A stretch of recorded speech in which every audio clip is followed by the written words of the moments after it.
உங்களின் அகத்தியர் வாசி யோகம் சேனலில் இப்போது சித்தர்களின் வாசி யோக முறைப்படி ஜோதிடம் கணித்து தரப்படும். தனது மூக்கிலிருந்து சுவாசம் செய்யாமல் வாசியோகி ஆனந்தராஜா ஐயா வாசி யோகத்தில் தனது சிரசில் அவரது வாசியான மூச்சு காற்றை ஒடுக்கி 11ஆம் வாசல் மூலம் சுவாசம் செய்யும் ஒரு வாழும் சித்தர். பொதுவாக ஜோதிடம் கோள்களை சார்ந்து இருக்கும். ஆனால் நாங்கள் வாசியோக முறைப்படி உங்கள் வாசியான மூச்சு காற்றின் ஓட்டத்தை வைத்து உங்களின் சூரிய நாடி, சந்திர நாடி மற்றும் சுழுமுனை நாடி மூலம் உங்களுக்கு உங்களின் மெய் ஞான ஜோதிட பலன்களை வழங்குவோம். இந்த சேவையை பெற 6383316570 என்ற வாட்ஸ்அப் எண்ணிற்கு நீங்கள் ஒரு வெள்ளை பேப்பரில் ஒரு முக்கோணம் வரைவதை வீடியோ எடுத்து உங்களின் முழு பெயர் மற்றும் வயதோடு அனுப்பவும். ஒருவர் 3 கேள்விகள் வரை கேட்கலாம். உங்களுக்கு நேரம் ஒதுக்கப்பட்டு வாட்ஸ்அப் வீடியோ கால் மூலம் துல்லியமான பலன்கள் வழங்கப்படும். அகத்திய மகானின் அருளோடு இந்த மெய் ஞான ஜோதிட முறைப்படி நீங்கள் உங்கள் பலன் அறிந்து அனைவரும் இன்புற்று வாழ வேண்டும் என்பதே அகத்தியர் வாசி யோகம் யூடியூப் சேனலின் நோக்கம். இந்த பிரசன்ன ஜோதிட முறை அதனுடைய உண்மையான மெய்ஞான விளக்கம் டிஃபரன்ஸ் இருக்கும், டைமிங் டிஃபரன்ஸ் இருக்கும். அதே மாதிரி அந்த சூரிய உதயத்தோட வரக்கூடிய காந்த அலைகளும் இந்த சூரிய உதயத்தோட காந்த அலைகளும் டிஃபரண்ட் இருக்கும். அது மாதிரி ஒவ்வொரு இடத்துக்கும் இருக்கக்கூடிய அந்த நாள் பலன் தான். தியானம் செய்யும் சில நபர்கள் பாத்தீங்கன்னா அவங்க மனசுல சிவலிங்கத்தை பார்த்ததா அப்படின்னு நினைச்சு நம்ம கிட்ட பகிர்ந்துக்கிறாங்க. வேற எதையுமே அடைய முடியாது. ஏன்னா உங்க உடம்புக்குள்ள ஓடுற அந்த வாசியை நீங்க வணங்காம நீங்க தியானம் அப்படின்னு சொல்லி எல்லாம் தியானம் பண்ணும்போது என்ன பண்ணுவாங்க, ஏதாவது ஒரு சிவலிங்கத்தை நினைப்பாங்க. இதுதான் உண்மையான விஷயம். ஒரு சிவலிங்கம், ஒரு கோவில்ல இருக்கக்கூடிய சிவலிங்கத்தை நினைச்சு அப்படியே தியானம் பண்ணுவாங்க. அப்படி நினைக்க நினைக்க அந்த சிவலிங்கம் கொஞ்ச நாளாக இந்த மெடிடேஷன் தியானத்தை கொஞ்ச நாள் பயிற்சி பண்ண அந்த சிவலிங்கம் அவங்களுக்குள்ள நாணக்கண்ணுல தெரியுதுன்னு நினைப்பாங்க. அது நாணக்கண்ணுல தெரியறதில்ல. உங்களுடைய இந்த காற்றுள்ள போதே தூற்றிக்கொள் அப்படின்னா டைம் இருக்கும் போதே நம்ம ஒரு காரியத்தை செஞ்சு முடிச்சுக்கோ அப்படின்ற மாதிரி நம்ம கலாச்சாரத்தை சொல்லிக்கிறாங்க. அசைய முடியும், போக முடியும், வர முடியும் அப்படின்றது. அதனால காத்து இருக்கிற வரைக்கும் தான். அதே மாதிரி பலூன்ல காத்து இருக்கிற வரைக்கும் தான். காத்து போயிடுச்சுன்னா பலூன் பறக்காது. அது மாதிரிதான் ஒவ்வொரு மனிதனுடைய உடலுக்குள்ள இருக்கக்கூடிய காற்று தான் முக்கியம். அதைத்தான் ரொம்ப தெளிவா சொல்லியிருக்காங்க. காற்றுள்ள போதே தூக்கிக்கொள் அப்படின்னு சொல்லியிருக்காங்க. காற்றுள்ள போதே தூக்கிக்கொள்னு சொன்னாங்க. காற்றுள்ள போதே நீ போய் பணம் சம்பாதிச்சுக்கோ, காற்றுள்ள போதே நீ போய் கல்யாணம் பண்ணி பிள்ளைய பெற்றுக்கோ அப்படிலாம் சொல்லலை. ஃபர்ஸ்ட் நல்லா தெரிஞ்சுக்கோங்க. காற்றுள்ள போதே தூக்கிக்கொள் அப்படின்னாங்க. அப்போ வாசியோக பயிற்சி செய்யற ஒருத்தருக்கு கர்மா கழிமா ஒரு கர்மா, அதுக்கப்புறம் ஒரு நடிகன் ஆகுது ஒரு கர்மா, அதுக்கப்புறம் ஒரு பெரிய வள்ளலா மாறுறது ஒரு கர்மா. அப்படி இப்படி அவங்க கர்மா எழுதிட்டுங்க. அது அப்படி நடந்துருக்குங்க, அதனால அது பண்ணிருக்காங்க, இப்படி பண்ணிருக்காங்க, அப்படி பண்ணிருக்காங்கன்னு. அதே மாதிரி ஒரு கொலைகாரனை பார்த்தா இவன் கொலை பண்ணணும்னு கர்மா எழுதிட்டுங்கன்னு. இதெல்லாம் கிடையவே கிடையாது. இதெல்லாம் நல்லா தெரிஞ்சுக்கோங்க. இதெல்லாம் முன்ஜென்மத்து தவறு அப்படி இப்படி நிறைய இந்த மனிதர்கள் மேல ஒரு விதமான ஒரு நிழலான ஒரு பயத்தை திணிச்சிட்டாங்க. கர்மான்னு கிடையவே கிடையாது. நல்லா தெரிஞ்சுக்கோங்க. ஐயா, ஜோதிடத்திலே ஒரு ரொம்ப நுணுக்கமான ஒரு முறை பிரசன்ன ஜோதிட முறை அப்படின்னு சொல்லி நம்ம யூடியூப்ல பார்த்துருக்கோங்க. ஐயா, இந்த பிரசன்ன ஜோதிட முறை அதனுடைய உண்மையான மெய்ஞான விளக்கம் கொஞ்சம் சொல்லுங்க ஐயா. இப்ப நிறைய பேர் பிரசன்ன ஜோதிடம்னு ஒண்ணு பாக்குறாங்க. அந்த பிரசன்ன ஜோதிடம்னா என்ன அப்படின்னு பாத்தீங்கன்னா, பிரசன்ன ஜோதிடம் அப்படின்றது ஒரு இடத்துல இருக்கக்கூடிய காந்த அலைகளின் வெளிப்பாடு. இப்போ இன்னைக்கு நீங்க பாத்தீங்கன்னா, இப்ப அஸ்ட்ராலஜில போடுவாங்க இந்த நாள் பலன்கள் அப்படின்னு போடுவாங்க. அந்த நாள் பலன்கள்னா அது அந்த நாள் பலன்கள் தான். அந்த நாள் பலன்களை எப்படின்னா தமிழ்நாட்டுல ஒரு பலன் போடுவாங்க. தமிழ்நாட்டுல இன்னைக்கு சந்திரன் இப்படி இருக்கு, சந்திரனோட ஒளி காந்த அலை இப்படி பட்டிருக்கு, சூரிய உதயம் இப்படி ஆயிருக்கு அப்படின்னு சூரிய உதயத்தோட நேரத்தை வச்சு போடுவாங்க. அதே மாதிரி எல்லா நாட்டிலையும் வருமா? வராது. இப்போ சந்திரன் இங்க சூரிய உதயம் இங்க இப்படி இருக்குன்னா அமெரிக்காவுக்கு மறுநாள் சூரிய உதயம். அந்த சூரிய உதயத்துக்கும் இந்த சூரிய உதயத்துக்கும் டிஃபரன்ஸ் இருக்கும், டைமிங் டிஃபரன்ஸ் இருக்கும். அதே மாதிரி அந்த சூரிய உதயத்தோட வரக்கூடிய காந்த அலைகளும் இந்த சூரிய உதயத்தோட காந்த அலைகளும் டிஃபரெண்ட் இருக்கும். அது மாதிரி ஒவ்வொரு இடத்துக்கும் இருக்கக்கூடிய அந்த நாள் பலன் தான் பிரசன்ன ஜோதிடம். இந்த நாள் எப்படி இருக்கு அப்படின்னு தெரிஞ்சுக்கிறதுக்காக போடப்படுறதுதான் இந்த பிரசன்ன ஜோதிடம். இதுதான் உண்மையான விஷயம். பிரசன்னம்னா அந்த நாள் அந்த நேரம். இப்ப நான் ஒரு காரியத்தை செய்ய போறேன், இந்த நாள் எனக்கு எப்படி இருக்கு அப்படின்னு போய் ஒருத்தர்கிட்ட சொன்னோம்னா நம்மளுடைய காந்த அலைகள் எப்படி வருது, அந்த இடத்துல காந்த அலைகள் எப்படி வருது, அந்த இடத்துக்கு ஏற்ப அந்த சோழி எப்படி பிறழுது அப்படின்னு சோழியை போட்டு பார்க்கும்போது அந்த சோழி அந்த காந்த அலைகளுக்கு ஏற்றபடிதான் பிறலும். இதுதான் உண்மையான விஷயம். அப்போ அந்த நாளுக்கு ஏற்றபடி காந்த அலைகள் அந்த இடத்துல இருக்கக்கூடிய காந்த அலைகளுக்கு ஏற்ப அந்த சோழி பெறலும் போது அது நமக்கு சாதகமா வந்தா நீங்க இந்த வேலையை செய்யலாம் ஐயா, நல்லபடியா நடக்கும் ஐயா அப்படின்னு சொல்லிடுவாங்க. இப்படிதான் பிரசன்ன ஜோதிடம் பார்க்கப்படுது. இது எல்லா ஜோதிடமும் காந்தாலைகளை வச்சுதான், நவக்கிரக காந்தாலைகளை வச்சுதான், அந்த இடத்துக்குரிய காந்தாலைகளை வச்சு பார்க்கப்படுறதுதான் பிரசன்ன ஜோதிடம். இதை நல்லா தெரிஞ்சுக்கோங்க ஐயா. தியானம் பயில்ற நிறைய பேர் வந்து பாத்தீங்கன்னா அவங்க மனசுல சிவலிங்கம் தெரியறதா பகிர்ந்துக்கிறாங்க ஐயா. இது உண்மைங்களா ஐயா? இதை பத்தி கொஞ்சம் சொல்லுங்க ஐயா. எல்லாரும் இப்ப தியானம் பண்றாங்க. இப்போ மெடிடேஷன் அப்படின்றது வந்து இந்த படித்த மனிதர்களுக்கும் இந்த ஐடி பீப்புளுக்கும் ஒரு ஃபேஷனா போயிடுச்சு. அப்போ அந்த ஃபேஷனா போன அந்த மெடிடேஷனையாவது அவன் உருப்படியா செய்யறானா அப்படின்னு பார்த்தா, மெடிடேஷன் அப்படின்றது கண்டிப்பா கண்டிப்பா அவன் வந்து 45 மினிட்ஸ் பண்ணணும். 45 மினிட்ஸ் அவன் மெடிடேஷன் பண்றான் அப்படின்னா, அந்த 45 மினிட்ஸ்ல அவன் மிஞ்சி பிஞ்சி போனா 5 நிமிஷம் மட்டும்தான் அவனுடைய மனம் அடங்கி அவன் இல்லாத ஒரு நிலையை நோக்கி பயணிக்க முடியும். இதுதான் உண்மையான விஷயம். அதனால 45 மினிட்ஸ் பண்ணும்போதுதான் அது வந்து மனமடங்கி மேல்நிலை அடைய முடியும். ஆனா இந்த தியானம், இந்த மெடிடேஷன் எல்லாமே இறைவனை சேர்ந்து அடைய முடியுமா, இறைவனை அடைய முடியுமா அப்படின்னு பார்த்தா கண்டிப்பா முடியாது. வாசியோக பயிற்சி மட்டும்தான் இறைவனை அடைய முடியும். வாசியோக பயிற்சியில மட்டும்தான் நீங்க மேல்நிலை அடைய முடியும். வேற எதையுமே அடைய முடியாது. ஏன்னா உங்க உடம்புக்குள்ள ஓடுற அந்த வாசியை நீங்க வணங்காம நீங்க தியானம் அப்படின்னு சொல்லி எல்லாம் தியானம் பண்ணும்போது என்ன பண்ணுவாங்க, ஏதாவது ஒரு சிவலிங்கத்தை நினைப்பாங்க. இதுதான் உண்மையான விஷயம். ஒரு சிவலிங்கம், ஒரு கோவில்ல இருக்கக்கூடிய சிவலிங்கத்தை நினைச்சு அப்படியே தியானம் பண்ணுவாங்க. அப்படி நினைக்க நினைக்க அந்த சிவலிங்கம் கொஞ்ச நாள் ஆக இந்த மெடிடேஷன், இந்த தியானத்தை கொஞ்ச நாள் பயிற்சி பண்ண அந்த சிவலிங்கம் அவங்களுக்குள்ள நாணக்கண்ணுல தெரியுதுன்னு நினைப்பாங்க. அது நாணக்கண்ணுல தெரியறது இல்ல. உங்களுடைய மனதின் வெளிப்பாடுல, அந்த எண்ணத்தின் வெளிப்பாடுல உள்ளுக்குள்ள தெரியுது. அதுதான் உண்மையான விஷயம். ஆனா அது உண்மையா அப்படின்னு பார்த்தா கிடையாது. கண்டிப்பா கிடையாது. நீங்க எங்கேயோ இருக்கக்கூடிய ஒரு சச்சின் டெண்டுல்கரை மனசுல நினைச்சு நீங்க பண்ணாலும், ஒரு 4 நாள் ஆகி, 5 நாள் ஆகி, 10 நாள் ஆகி, கொஞ்சம் கொஞ்சமா டெய்லி சச்சின் டெண்டுல்கரை நினைச்சுக்கிட்டே இருந்து பார்த்துக்கிட்டே இருந்தா அவரு தியானத்துல வருவார். அதனால சச்சின் டெண்டுல்கர் வந்துடுறதுனால சச்சின் டெண்டுல்கர் கடவுளா அப்படின்னு பார்த்தா கிடையாது. அந்த மாதிரி நீங்க நினைக்கிற விஷயத்த உங்க மனசுக்குள்ள பல நாள் நினைச்சு அதை வந்து ஃபுல்லா கான்சென்ட்ரேட் பண்ணி நினைக்க அந்த பொருள் ஒரு மாய பிம்பமா உங்க மனசுக்குள்ள தோன்றும். இதுதான் உண்மையான விஷயம். அது கண்டிப்பா மாய பிம்பம் தானே தவிர அது உண்மை கிடையாது. இதை நல்லா தெரிஞ்சுக்கோங்க. தியானம் பண்ற எல்லாருக்கும் சிவலிங்கம் வருது. ஐயோ சிவலிங்கம் வந்துருச்சு, நாம தான் சாமியாரு, நாம தான் இந்த பூமியை பிரட்டி போட போறோம், அப்படி இப்படின்லாம் நினைச்சுக்கிட்டு நான் வந்து அவ்வளோ பெரிய ஆளு, இவ்வளோ பெரிய ஆளு, நான் அதை சொல்லிடுவேன், இதை பண்ணிடுவேன், அதை பண்ணிடுவேன் இப்படின்ற அந்த நினைப்பெல்லாம் விடுங்க. இதெல்லாம் பெரிய மாய பிம்பம். இதெல்லாம் மாயை. நல்லா தெரிஞ்சுக்கோங்க. இதெல்லாம் மாயை. இதெல்லாம் ஒரிஜினல் கிடையாது. உள்ளுக்குள்ள ஓடுற வாசி தான் ஒரிஜினல். உங்களுடைய உயிர் தான் ஒரிஜினல். அப்ப அந்த உயிரை வணங்குறது தான் வாசியோக பயிற்சி. அதுதான் உண்மையான விஷயம். தியானத்துக்கும் அப்பாற்பட்டது வாசியோக பயிற்சி. அதனால வாசியோக பயிற்சியை செய்யுங்க. தியானத்துல இருந்து விடுபடுங்க. இந்த மாயமான இந்த பிம்பத்துல இருந்து விடுபட்டு வந்து நீங்க மேல்நிலை அடையணும்னா கண்டிப்பா வாசியோக பயிற்சியை செய்யுங்க.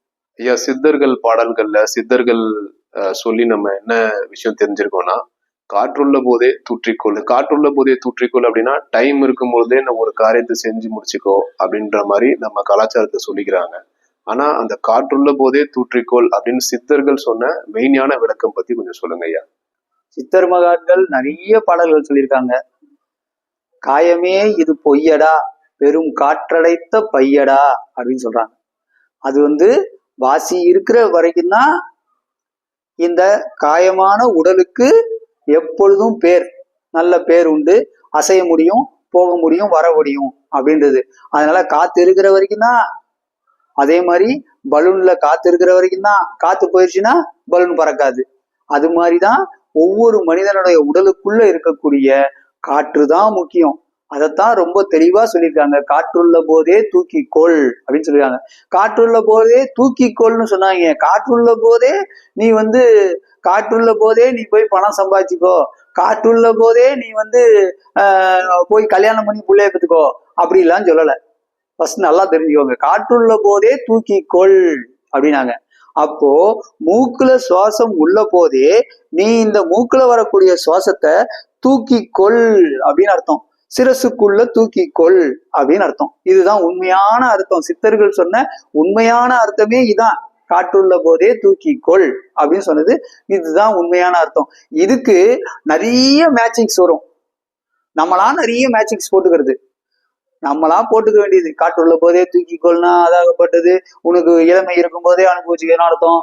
அதே மாதிரி இது மாதிரி நீ எப்பப்போ விளையாடணுமோ அப்பப்போ விளையாண்டு, அதுக்கப்புறம் உனக்கு என்னென்ன நல்லது நடக்கணுமோ அப்பப்பயே செஞ்சுக்கோ, அப்படி இப்படின்னு நிறைய உதாரணத்தை நம்ம கொடுக்குறோம். ஆனா உண்மையான சித்தர்கள் சொன்ன உண்மையான உதாரணம் எதுனா, காற்றுள்ள போதே தூக்கிக்கொள் அப்படின்னா அதாகப்பட்டது மூக்குல சுவாசம் இழுக்கும் போதே வாசியோக பயிற்சி பண்ணி உன்னுடைய வாசிய சிரசுக்குள்ள ஒடுங்கிக்கோ அப்படின்றதுதான் முழுமையான அர்த்தம். ஐயா, கர்மா அப்படின்னா என்னங்க ஐயா? வாசியோக பயிற்சி செய்யற ஒருத்தருக்கு கர்மா கழியுமாங்க ஐயா? அதை பத்தி கொஞ்சம் சொல்லுங்க ஐயா. இப்ப யூடியூப்ல நிறைய பேருக்கு இருக்கக்கூடிய மிகப்பெரிய சந்தேகம் கர்மா அப்படின்னு. எடுத்த உடனே சொல்லுவாங்க, ஐயா அந்த கர்மா இருந்தாதான் ஐயா நம்ம அதை செய்ய முடியும், கர்மா இல்லைன்னா அது செய்ய முடியாது ஐயா அப்படின்னு வாங்க. அதெல்லாம் கிடையவே கிடையாது. அதெல்லாம் சுத்தமா கிடையவே கிடையாது. எல்லாரும் சொல்லுவாங்க ஒரு பிஎம் ஆகுறது ஒரு கர்மா, சிஎம் ஆகுறது ஒரு கர்மா, அதுக்கப்புறம் ஒரு நடிகன் ஆகுறது ஒரு கர்மா, அதுக்கப்புறம் ஒரு பெரிய வள்ளலா மாறுறது ஒரு கர்மா, அப்படி இப்படி இப்படி இப்படின்னு அவங்களுக்கு கர்மா எழுதிருக்குங்க, அது அப்படி நடந்திருக்குங்க, அதனால அது பண்ணியிருக்காங்க, இப்படி பண்ணியிருக்காங்க அப்படி பண்ணியிருக்காங்கன்னுவாங்க. அதே மாதிரி ஒரு கொலைகாரனை பார்த்தா இவன் கொலை பண்ணணும்னு கர்மா எழுதியிருக்குங்கன்னுவாங்க. இதெல்லாம் கிடையவே கிடையாது. இதெல்லாம் நல்லா தெரிஞ்சுக்கோங்க. இதெல்லாம் முன்ஜென்மத்து தவறு. அப்படி இப்படி நிறைய இந்த மனிதர்கள் மேல ஒரு விதமான ஒரு நிழலான ஒரு பயத்தை திணிச்சிட்டாங்க கர்மான்னு. கிடையவே கிடையாது. நல்லா தெரிஞ்சுக்கோங்க. எல்லா மனிதனும் கர்மாவும் பாவமும் சுமந்துலாம் பிறக்கிறது இல்ல. எல்லா மனிதனும் எல்லா மனித இனமும் இந்த பூமண்டலத்துல பிறந்த எல்லா மனித இனமும் புண்ணியத்தால மட்டும்தான் பிறக்கப்பட்டது. புண்ணியம் அப்படின்றது என்ன அப்படின்னா, ஐந்தாம் அறிவு படைத்த ஒரு ஜீவனா பிறந்து அந்த ஐந்தாம் அறிவு ஜீவனை அவனுடைய வாசி கொஞ்சம் கொஞ்சமா கடந்து அது ஆறாம் அறிவை நோக்கி பயணிச்சுதான் இந்த ஆறாம் அறிவு மனிதனா அவன் பிறந்திருக்கான். நல்லா தெரிஞ்சுக்கோங்க. அவன் கண்டிப்பா ஐந்தாம் அறிவை நோக்கி அவன் இறங்கக்கூடாது திரும்ப. அப்போ ஐந்தாம் அறிவை நோக்கி இறங்கக்கூடாதுன்னா ஆறாம் அறிவா பிறந்த மனிதன் சிந்திக்கணும். ஏன்னா நாம பிறக்கும் போது எதுவும் கொண்டு வரல, நம்ம போகும்போது இறக்கும் போதும் ஒன்னும் கொண்டு போறது இல்ல. அப்போ நாம பிறக்கும் போது நமக்குள்ள வந்தது என்ன, அதுக்கப்புறம் நம்ம இறந்ததுக்கு அப்புறம் நம்மளை விட்டு போகிறது என்ன அப்படின்னு அவன் தெரிஞ்சுக்கணும். அதை தெரிஞ்சுக்கிறதுக்கு தான் இந்த மனித பிறவி. பிறக்கும் போது வந்தது வாசி, நாம இறக்கும் போது போறது வாசி அப்படின்னு தெரிஞ்சுக்கிட்டு அந்த வாசிய இந்த உடலை இயக்கக்கூடிய அந்த உயிரை வணங்கிறது தான் அவனுடைய வேலை அப்படின்னு தெரிஞ்சுக்கிறது தான் இந்த மனிதனுடைய கர்மா. நல்லா தெரிஞ்சுக்கோங்க. கர்மா அப்படின்றது பாஸ்ட் டென்ஸ்ல இருந்து பிரசன்ட் டென்ஸுக்கு நவறது கிடையாது, ஃபியூச்சர் டென்ஸுக்கு நவறது கிடையாது. இங்க கர்மா அப்படின்றது பிரசன்ட் டென்ஸ்லயே நீ புரிஞ்சிக்க வேண்டியது. உன்னுடைய அறிவான, உன்னுடைய உடலின் அமைப்பான, உன்னுடைய மெயினான அறிவான மனிதனுடைய ஆறாம் அறிவை எழுப்பப்படுறதுதான் பிரசன்ட் கர்மா. பிரசன்ட்ல நீ ஆறாம் அறிவை எழுப்பி உன்னுடைய வாசிதான் இந்த உடலை இயக்குது, அந்த வாசியை தான் நான் வணங்கணும், அதுக்கப்புறம் அந்த வாசியை தான் நான் மேல் நோக்கி எழுப்பி ஒவ்வொரு நிலையா அடைஞ்சு மேல்நிலை அடைஞ்சாதான் நம்ம இந்த உடலை விட்டு வெளியில போகும்போது இந்த உடலை விட ஒரு மேல்நிலையான உடல் நமக்கு கிடைக்கும், இந்த உடலை விட நல்ல ஒரு இடத்துக்கு நம்ம பயணிப்போம் அப்படின்னு தெரிஞ்சுக்கிறது தான் கர்மா. நல்லா தெரிஞ்சுக்கோங்க. இதுதான் கர்மாவே தவிர பாஸ்ட் டென்ஸை தெரிஞ்சுக்கிட்டு அந்த பாஸ்ட் டென்ஸ்ல செஞ்ச தவறுகளை பத்தி பயப்படுறது கர்மா கிடையாது. நல்லா தெரிஞ்சுக்கோங்க. பிரசன்ட்ல நீங்க என்ன பயணிக்கிறீங்களோ அதுதான் கர்மா. நேத்து விட்ட மூச்சு இன்னைக்கு லாபம் இல்ல. நேத்து நீங்க மூச்சு விட்டீங்களா அதெல்லாம் நஷ்டம். இப்ப நீங்க மூச்சு விடுறீங்களா அதுதான் உங்களுக்கு இப்ப லாபம். மூச்சு விடும்போது நீங்க என்ன நல்ல காரியம் செய்றீங்க, மூச்சு விடும்போது அந்த மூச்சான உயிரை நீங்க எப்படி வணங்குறீங்க, அதுதான் தெய்வம்னு நீங்க எப்படி உணர்றீங்க, அதுதான் கர்மா, அதுதான் நல்ல காரியம். வேற எதுவுமே நல்ல காரியம் கிடையாது. பிரசன்ட் மட்டும்தான் நம்ம கையில இருக்கு. பாஸ்ட் நம்ம கையில கிடையாது, ஃபியூச்சரும் நம்ம கையில கிடையாது. பிரசன்ட்ல மூச்சு விடும்போது நாம இப்போ உயிரோட இருக்கோம், இப்போ நம்ம வாசிய வணங்குவோம், இப்போ உயிரோட இருக்கோம், இப்போ நாம வாசியோக பயிற்சியை செய்வோம் அப்படின்னு நீங்க செஞ்சீங்கன்னா, இந்த கர்மா நல்லபடியா செயல்பட்டா நீங்க இந்த 6ஆம் அறிவு உயிரை விட மேல்நிலையான 7ஆம் அறிவு உயிரை நோக்கி நீங்க பயணிக்க முடியும். இதுதான் கர்மா. நம்ம கிட்ட அன்பர்கள் கால் பண்றவங்க எல்லாருமே என்ன கேட்கறாங்கன்னா, உங்க கூட எப்பவுமே வந்து சந்திக்கணும், உங்க கூடவே இருக்கணும்ன்ற மாதிரி நினைக்கிறாங்க. அந்த மாதிரி ஒரு குரு கிட்ட சிஷ்யங்க வந்து எப்பவுமே கூடவே இருக்கணும் ஐயா, அந்த கட்டாயம் இருக்குங்களா? கண்டிப்பா. அதுன்றதுனாலதான் நான் யாரையுமே நேர்ல பார்க்க கூடாதுன்னு இருக்கேன். ஒவ்வொருத்தருக்கும் அவங்களுக்குள்ள ஓடக்கூடிய மூச்சு காத்து தான் அவங்களுடைய குரு. நான் கிடையாது குரு. ஃபர்ஸ்ட் நல்லா தெரிஞ்சுக்கோங்க, நான் உங்களுக்கு யாருக்குமே குரு கிடையாது. உங்களுக்குள்ள ஓடக்கூடிய மூச்சு காத்தான அந்த உயிர் தான் ஒவ்வொரு மனிதனுக்கும் குரு. எல்லா உடலெடுத்த எல்லா உயிர்களுக்குமே அந்த உடலுக்குள்ள ஓடக்கூடிய காற்று தான் குரு. அதை நல்லா புரிஞ்சுக்கோங்க. அந்த குருவான அவரை நீங்க வணங்கினாலே போதும். அதை நீங்க வணங்குறதுக்கு உங்களுக்கு வாசி மந்திரம் கொடுக்குறோம். அந்த மந்திரத்தை நீங்க வணங்கினாலே அந்த உடம்புக்குள்ள ஓடக்கூடிய அந்த குருவை வணங்கினதுக்கு சமம். என்ன நீங்க வணங்க போறது இல்லை. என்னுடைய மந்திரத்தை நான் உங்களுக்கு கொடுக்கல, உங்களுடைய உயிரான அந்த வாசியின் மந்திரத்தை தான் கொடுக்குறேன். அதையே நீங்க வணங்குங்க. அதுதான் உங்களுடைய குரு. நான் கிடையாது உங்களுடைய குரு. அதனால என்ன பார்க்கறதுக்காக நீங்க நேரங்காலத்தை வேஸ்ட் பண்ணாதீங்க. நல்லபடியா அந்த நேரங்காலத்தையும் நம்ம நிறைய பேர் நம்ம கிட்ட வாசி மந்திரம் வாங்குறாங்க. இப்போ அந்த மாதிரி ஒரு குரு சிஷ்யன் கதை, வாசியோகம் ரீதியா ஒரு கதை ஒன்று சொல்லுங்க ஐயா. அந்த சிஷ்யர் வந்து அகத்திய மகானை போய் பார்த்து, ஐயா நீங்க தீட்சை பண்ணி தான் எனக்கு வாசி மந்திரம் கொடுத்தீங்க, நான் வாசியோக பயிற்சி செய்யறேன். ஆனா எனக்கு ஒரு தேவை இருக்கு ஐயா. அந்த தேவையை நான் என்னோட வாசி மந்திரத்துக்கிட்ட கேட்டுக்கணுமா, இல்லாட்டி குருவான உங்ககிட்ட நான் கேட்கணுமா அப்படின்னு சொல்லி கேட்கிறாரு. என்னையா உங்களுக்கு தேவை அப்படின்னு அகத்திய மகான் கேட்கிறாரு. நான் வந்து ஒரு வீடு கட்டணும் ஐயா, அதுக்கு வந்து என்ன பண்றதுன்னு தெரியல, வீடு கட்டணும், அதுக்கு வந்து எப்படி கேட்கறதுன்னு தெரியல ஐயா அப்படின்னு சொல்லி கேட்டிருக்கேன். கேட்டவுடனே அகத்திய மகான் சொல்றாரு, எப்பயும் ஒண்ணு தெரிஞ்சுக்கோப்பா ஐயா, பொதுவாகவே ஞானம் அடைந்தவர்கள், இந்த யோகத்துல இருக்கிறவங்க, வாசியோகம் செய்யறவங்க, இதுல அதிகமா மேல்நிலை அடைந்தவங்க வந்து ஆண்களா தான் இருக்காங்க. ஏன் வந்து பெண்கள் அதிகமா இல்லைங்க? அதனால நல்லா ஞாபகம் வச்சுக்கோங்க. அதனால வந்து பெண் வந்து மேல்நிலை அடையிறதுக்கு வாசியோக பயிற்சி பண்ணி தான் மேல்நிலை அடையணும்னு இல்லை. நல்லா தெரிஞ்சுக்கோங்க. எல்லா ஆணையும் சுமப்பவ பெண் தான், எல்லா பெண்ணையும் சுமப்பவ பெண் தான். அதனால பெண் என்பவள் எப்பொழுதும் சக்தியின் ரூபம். அதே மாதிரி பெண் என்பவள் எப்பொழுதும் இறைவன் தான். அதனால நல்லா தெரிஞ்சுக்கோங்க. பெண் வந்து இறைவனை அடையறதுக்கு ரொம்ப உழைக்கணும்லாம் இல்லை.